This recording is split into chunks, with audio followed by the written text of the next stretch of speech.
Good morning everyone. আশা করি তোমরা সকলে ভালো আছো। আজকে আমরা যে বিষয়টা আলোচনা করব টপিকটা হচ্ছে আপকামিং পিএসসি এবং হচ্ছে ক্লার্কশিপ এবং মিসলেনিয়াসের যে এক্সাম আছে সেখানে আমরা একটা টপিক পেয়ে যাব, যেটাকে আমরা ইংরেজিতে বলি পিএসসি রাইটিং। সেটাকে আমরা বাংলায় বলবো কি না সারাংশ লিখন, ঠিক আছে? এবারে এই সারাংশ সম্পর্কেই আজকে আমরা হচ্ছে একটু জেনে নেব। আগের দিন তোমাদের কিছু নিয়ম কানুন যেগুলো শিখেছি সেগুলোই বলেছিলাম যে তোমরা প্র্যাকটিসের জন্য যেটা পেয়ে যাবে এটা তোমরা বাড়িতে পরের সময় মতো সকলে দেখে নেবে। এই সারাংশ করতে গেলে আমাদের কতগুলো বিষয় মাথায় রাখতে হয়। কী কী বিষয় মাথায় রাখতে হয়? আমরা প্রথমে আমাদের একবার তোমাদের ধরে দিচ্ছি, বিষয়টাকে মনোযোগ সহকারে খুব ভালো করে কয়েকবার, যত সময় না বোঝা যাবে না ওর মিনিংস, ভিতরের মিনিং, তত সময় বিষয়টাকে পড়তে হবে, ঠিক আছে? আহ, সেটা আমরা পড়বো, কয়েকবার পড়বো, ২ বার ৩ বার ৪ বার পড়ার পরে আমরা তার ভিতরের মিনিংসটা বোঝার চেষ্টা করব। করার পরে আমরা কী কাজ করব? তারপরে আমাদের কাজ হবে ওখান থেকে কিছু ইম্পোর্টেন্ট যে ওয়ার্ড আছে, সেই কিছু ইম্পোর্টেন্ট ওয়ার্ডকে আমরা মার্কিং করে নেবো, ঠিক আছে? সেই মার্কিং করে নেওয়ার পরে পুরো একটাকে মার্কিং করে নেওয়ার পরে তাহলে আমাদের একটু লিখতে সুবিধা হবে, ঠিক আছে? তারপরে আমরা ওভারঅল যে পেজটা কী আছে সেটা আমরা দেখে নেবো, ঠিক আছে? আজকে যে পেজটা রেখেছি সেটা হচ্ছে তোমরা একটু দেখো, দেখলে হচ্ছে বুঝতে পারবে। কি বলা আছে?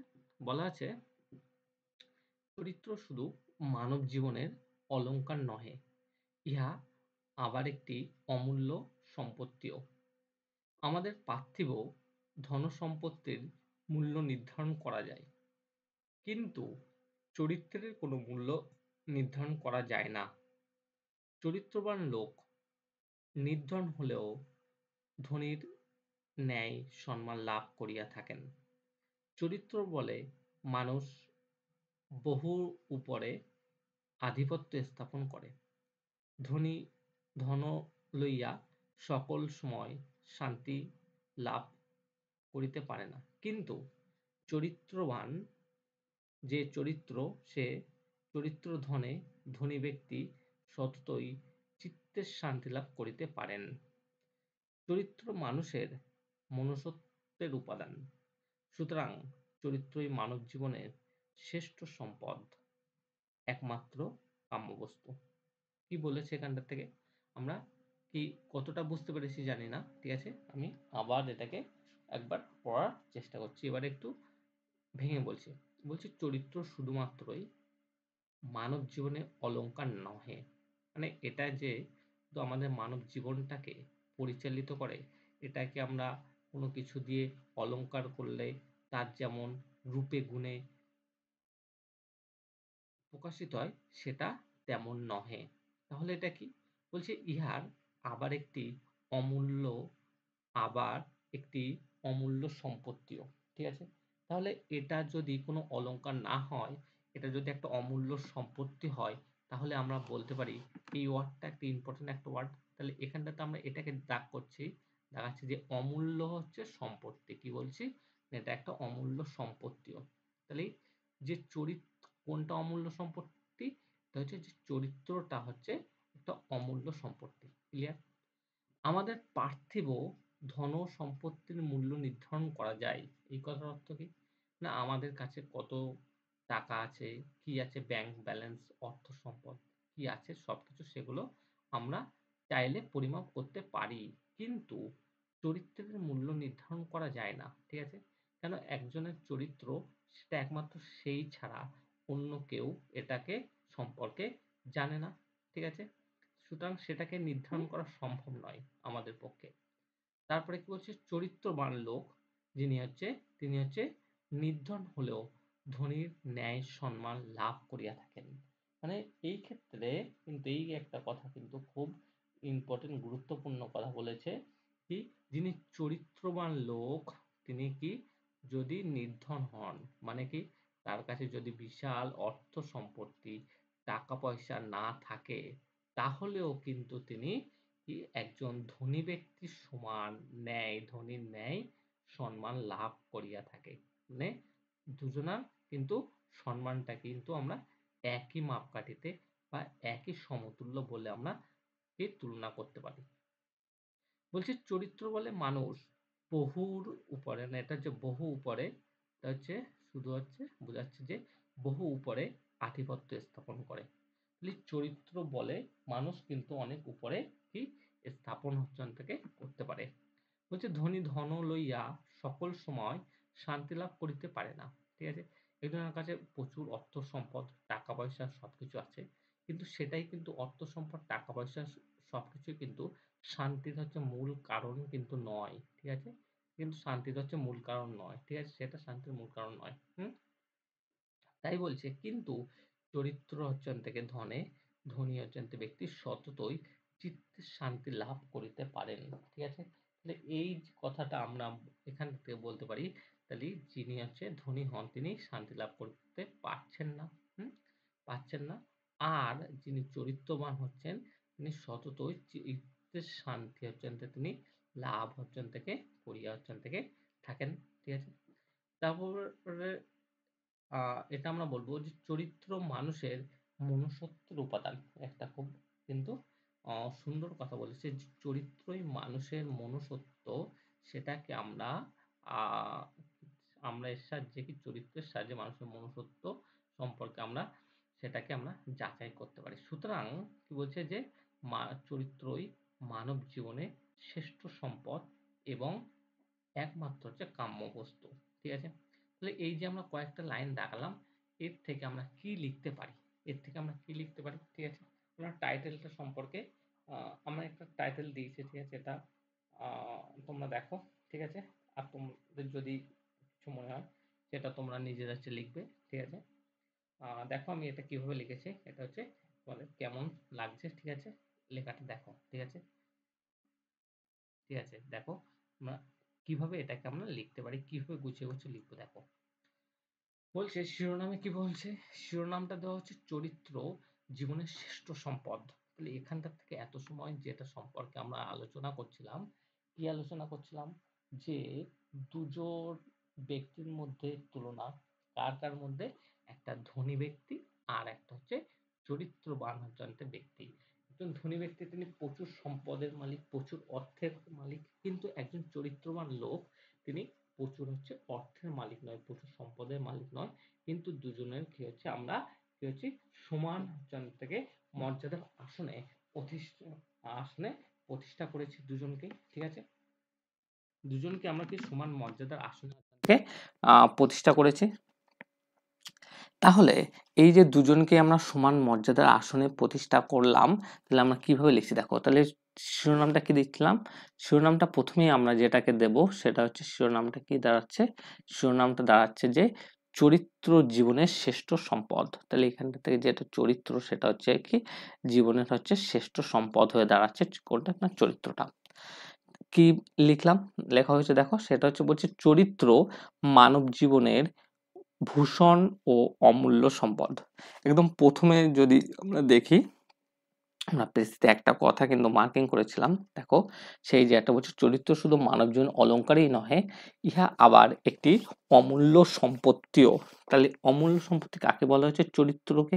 তাহলে সেখান থেকে এখানটা থেকে আমরা বলছি যে চরিত্র মানব জীবনে ভূষণ এবং কি না এটাই হচ্ছে আমাদের কি অমূল্য হচ্ছে সম্পদ, এটাই হচ্ছে কি অমূল্য সম্পদ। তাহলে প্রথম লাইন থেকে আমরা এটা কিন্তু পেয়ে গেলাম। বলছে এর সাথে কোনো পার্থিব সম্পত্তির তুলনা হয় না, এর সাথে কোনো পার্থিব সম্পত্তির তুলনা হয় না।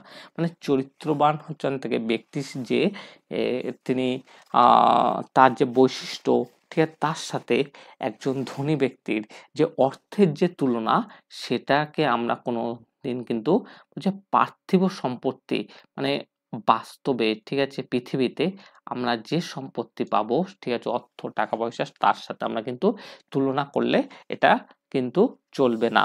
ঠিক আছে, তারপরে কি বলছে, তারপরে যেটা বলা হচ্ছে চরিত্রবান ব্যক্তির ধন সম্পত্তি প্রভাব প্রতিপত্তি নাও থাকতে পারে, নাও থাকতে পারে।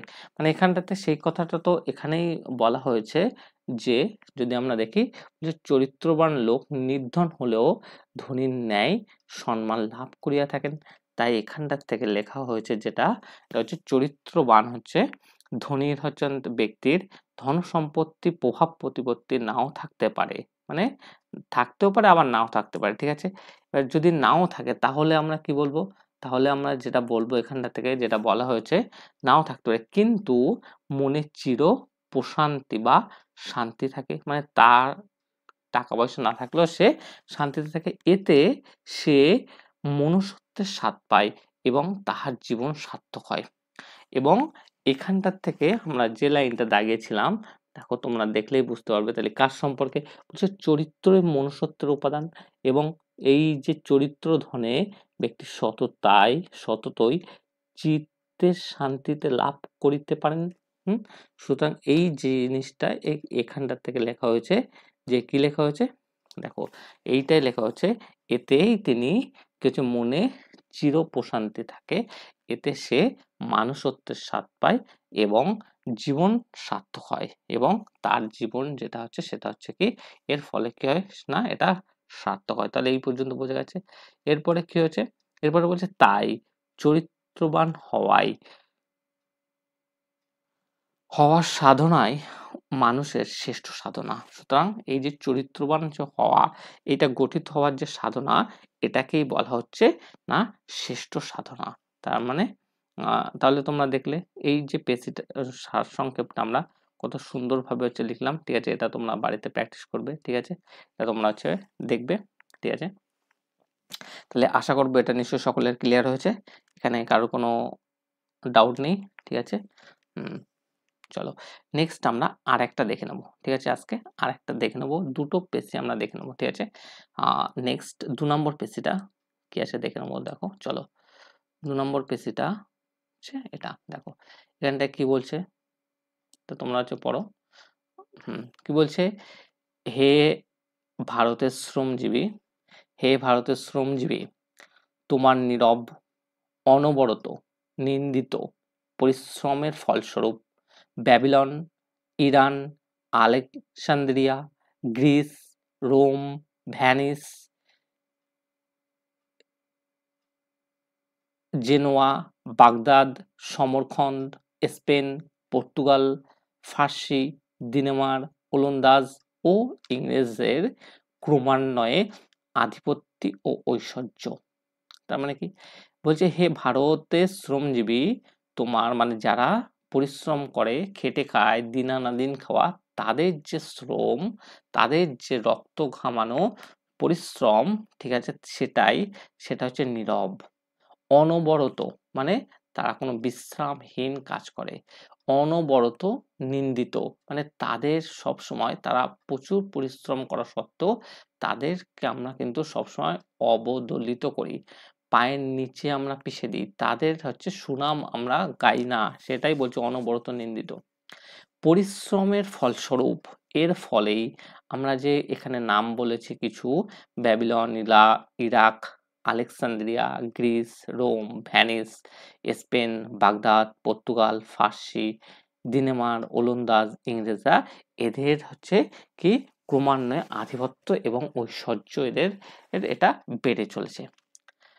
আর তুমি, এবার জিজ্ঞাসা করছে লেখক, আর তুমি কে ভাবে একথা কে ভাবে একথা, যাদের বুদ্ধিস্রাবে মানুষ্য জাতির যা কিছু উন্নতি, যাদের বুদ্ধিস্রাবে বুদ্ধি দিয়ে মানুষ জাতির এই উন্নতি, তাদের গুণগান কে করে, তাদের গুণগান কে করে, বলছে লোকজয়ী, ধর্মবীর, রণবীর, কাব্যবীর, সকলের চোখের উপরে, সকলের পূজ্য, কিন্তু কেউ যেখানে দেখে না, কেউ যেখানে একটা বাহবা দেয় না, যেখানে সকলে ঘৃণা করে, সেখানে বাস করে অপার সহিষ্ণুতা, অত্যন্ত প্রীতি ও নির্ভীক কার্যকারিতা। বড় কাজ হাতে এলে অনেকেই বীর হয়, 10,000 লোকের বাহবার সামনে কাপুরুষও অশ্লেষে প্রাণ দেন, ঘোর স্বার্থপরও নিষ্কাম হয়, কিন্তু অতি ক্ষুদ্র কার্যে সকলের অজান্তেও যিনি সেই নিঃস্বার্থতা কর্তব্যপরায়ণতা দেখান তিনিই ধন্য। সে তোমার ভারতের চির পদদলিত শ্রমজীবী। বোঝা গেছে এটা? কি বলেছে এটা তো আমি জাস্ট পড়ে দিলাম। এবারে এর যে ইনার মিনিং আরো কি বলতে চেয়েছে সেটা আমরা কি একটু বোঝার চেষ্টা করব। ঠিক আছে, সেটাকে আমরা হচ্ছে একটু দেখার চেষ্টা করব যে সেটাকে কিভাবে হচ্ছে আমরা এটাকে আমরা পেসিতে ধীরে ধীরে ধীরে ধীরে এটাকে কনভার্ট করবো, সেটা আমরা দেখে নেবো। ঠিক আছে, আচ্ছা দেখে নেওয়া যাক। কি বলছে, হে ভারতের শ্রমজীবী, তাহলে কাদের সম্পর্কে বলা হয়েছে? এই লাইনটার থেকে বলছে হে ভারতের শ্রমজীবী, লেখানটার থেকে শ্রমজীবী সম্প্রদায়ের সম্পর্কে বলা হয়েছে। এই কথাটা বলা হয়েছে হে ভারতের শ্রমজীবী, মানে কার সম্পর্কে বলা হয়েছে? এটা না, শ্রমজীবী সম্প্রদায়ের সম্পর্কে থেকে বলা হয়েছে। বলছে তোমার নীরব, তোমার নীরব মানে তাদের কি, তারা মানে বলার থাকলেও তাদের কথা গ্রহণযোগ্য হবে না, সেজন্যই তারা হচ্ছে নীরব। অনবরত মানে বিশ্রামহীন অক্লান্ত পরিশ্রম, বিশ্রামহীন অক্লান্ত পরিশ্রম। নিন্দিত মানে তারাই হচ্ছে নিন্দার হচ্ছে পাত্র সমাজের কাছে। পরিশ্রমের ফলস্বরূপ, পরিশ্রমের ফলস্বরূপ এই বিরাট সাম্রাজ্য, এই বিরাট আধিপত্য, বিরাট ঐশ্বর্য প্রতিষ্ঠিত। তাহলে এখানটার থেকে এগুলো সবগুলোই কি হচ্ছে না, তাদের হচ্ছে পরিশ্রমের হচ্ছে ফলস্বরূপ। নীরব পরিশ্রম, অক্লান্ত পরিশ্রম, তাদের নিন্দা, তাদের প্রশংসা না করার ফলস্বরূপ আমরা এই আজকের এত উন্নত জাতি, উন্নত দেশ, উন্নত সমাজ আমরা পেয়েছি। ঠিক আছে, আচ্ছা বোঝা গেল। বলছে আর তুমি কিভাবে কথা, কিভাবে কথা মানে কাদের কথা বলা হচ্ছে? এই ভারতের শ্রমজীবীদের কথা কেউ কি ভাবে? বলছে যাদের বুদ্ধিস্রাবে মানুষ জাতির যা কিছু উন্নতি, তাদের গুণগান কে করে? তাদের গুণগান কে করে মানে তাদের রক্ত ঘামানো পরিশ্রম, তাদের অক্লান্ত চেষ্টায় আমরা যে বিশাল সাম্রাজ্য, বিশাল প্রাসাদ, বিশাল একটা কাজে আমরা জয়ী হই, কিন্তু তারপরে তাদের আর হচ্ছে গুণগান হচ্ছে করা কি হয়ে ওঠে না, হয়ে ওঠে না। ঠিক আছে, তার মানে এখানটার থেকে কিন্তু এই কথাটা কিন্তু আমরা নেব। বলছে যাদের বুদ্ধিস্রাবে মানে যারা আমাদের এই বুদ্ধিটা দিয়েছে মানুষ জাতির উন্নতি, উন্নতি তাদের হচ্ছে গুণগান, তাদের গুণগানের কথা এখানটাতে বলা হয়েছে। বলছে লোকজয়ী ধর্মবীর, তাহলে লোক যারা জয়ী করা দেখানো কি ধর্মবীর, তারপরে রণবীর, কাব্যবীর সকলের চোখের উপরে, সকলের পূজ্য, কিন্তু কেউ যেখানে দেখে না, কেউ যেখানে এটা বাহবা দেয় না, যেখানে সকলে ঘৃণা করে, সেখানে বাস করে অপার সহিষ্ণুতা, অত্যন্ত প্রীতি ও নির্ভীক কার্যকারিতা। মানে কি, যখন আমরা এদেরকে কি করি না, এদেরকে যে কোনো একটা বিশাল কিছু জয় করেছে তাদেরকে ধর্মবীর, রণবীর, কাব্যবীর এইসব উপাধিতে আমরা তাদেরকে ভূষিত করছি না। ঠিক আছে, তার পরিবর্তে আমরা এদের প্রতি আমরা পোষণ করছি সকলকে ঘৃণা করা হচ্ছে। কি করা হচ্ছে না, সকলকে ঘৃণা অত্যন্ত করে, সেখানে বাস করে অপার সহিষ্ণুতা, অত্যন্ত প্রীতি ও নির্ভীক কার্যকারিতা, অত্যন্ত প্রীতি ও নির্ভীক কি কার্যকারিতা। ঠিক আছে, বলছে বড় কাজ হাতে এলে অনেকেই বের হয়, বড় কাজ যখন আসে তখন অনেকেই কি হয়ে যায়, বের হয়ে যায়। 10,000 লোকের বাহবার সামনে কাপুরুষও অশ্লেষে প্রাণ দেয়। যখন বিশাল অনেক বহু সংখ্যক লোক যখন বাহবা দেয় যে না করার, সেও তখন কি তার প্রাণ দিতে সে পিছু হন না। বলছে ঘোর স্বার্থপরও নিষ্কাম হয়ে যায়, সে তখন আর স্বার্থপরতার প্রদর্শন করে না। ঠিক আছে, কি হচ্ছে অতি ক্ষুদ্র কার্যে সকলের অজান্তেই যিনি সেই নিঃস্বার্থতা কর্তব্য পরায়ণতা দেখায় তিনিই ধন্য।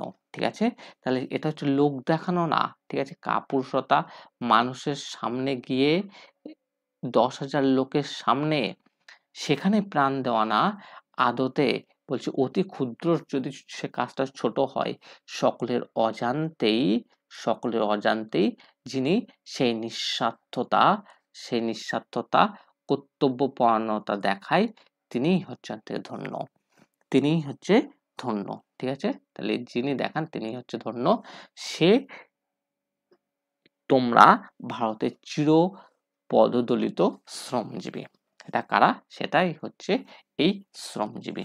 ঠিক আছে, নিশ্চয়ই ক্লিয়ার হয়েছে। তাহলে আজকে আমরা এর যে সারাংশটা হবে সেটা সম্পর্কে আমরা দেখে নেব। ঠিক আছে, কি লিখেছি, কিভাবে হচ্ছে এটাকে আমরা রিপ্রেজেন্ট করছি সেটাকে আমরা দেখে নেব। ঠিক আছে, দেখো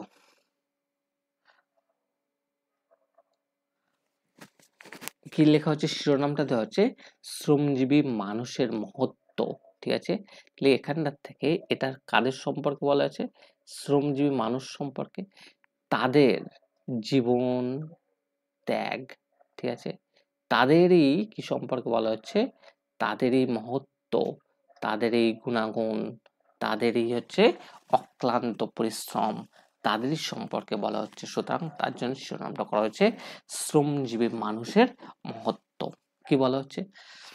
বলা হচ্ছে সেটা হচ্ছে ভারতবর্ষের শ্রমিক সমাজ। তাহলে কাদের শ্রমজীবী? তার জন্য বলছে ভারতবর্ষের শ্রমিক সমাজ অক্লান্ত পরিশ্রম, অক্লান্ত শ্রম দান করতে সক্ষম। তারা কি হচ্ছে? প্রচুর পরিমাণে শ্রম দান করে সক্ষম, তারা পারে।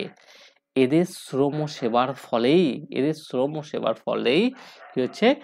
পৃথিবীর নানা জাতির সমৃদ্ধি সম্ভব হয়েছে। তাহলে এদের জন্যই নানা জাতির উন্নতি হয়েছে। এদের জন্যই, যেটা আমরা একটু আগে বলছিলাম যে আধিপত্য ঐশ্বর্য, সেখানটার থেকে এই কথাটা বলা হচ্ছে নানা জাতির সমৃদ্ধি সম্ভব হয়েছে। কিন্তু এত শ্রম ও সেবাদানের পরেও কি হচ্ছে? তারা প্রশংসা ও গৌরবের হচ্ছে বদলে পায় চরম উপেক্ষা ও অসীম ঘৃণা। ঠিক আছে, দেখো এইখানটা দেখো একটা বড় করে একটা সেন্টেন্স জোড়া হচ্ছে, বলছে এদের শ্রম ও সেবার ফলেই পৃথিবীর নানা জাতির হচ্ছে সমৃদ্ধি হচ্ছে সম্ভব হয়েছে। কিন্তু এত শ্রম সেবাদানের পরেও এদের প্রশংসা গৌরবের বদলে, মানে আমরা সেটা করি না, তার বদলে আমরা তাদেরকে কি করি? তাদের ঘৃণা করি। তাই বলছে চরম উপেক্ষা করি। ঠিক আছে, অসীম ঘৃণা। এই উপেক্ষা ও অবহেলা সত্ত্বেও শ্রমিকদের কর্তব্যনিষ্ঠা এক অসাধারণ মহত্বের পরিচয় বহন করে। আমরা তাদেরকে অবহেলা করছি, কিন্তু তারা কোনো একটা কাজ দায়িত্বের সাথে, কর্তব্যের সাথে তারা সম্পন্ন করছে। বলছে শ্রমিকদের কর্তব্যনিষ্ঠা এক অসাধারণ মহত্বের পরিচয় হচ্ছে থেকে বহন করে, অসাধারণ মহত্বের হচ্ছে পরিচয় বহন করে। ঠিক আছে, তাহলে নিশ্চয়ই বোঝা গেছে। আশা করবো সকলের ক্লিয়ার। ঠিক আছে, নেক্সট ক্লাসে তোমাদের সাথে তো দেখা হচ্ছে। ঠিক আছে, এটা তোমরা প্রত্যেকেই দেখো। ঠিক আছে, ভালো করে। নেক্সট অন্য একদিন দেখা হচ্ছে তোমাদের সাথে, তোমরা এটা প্র্যাকটিস করো। ঠিক আছে।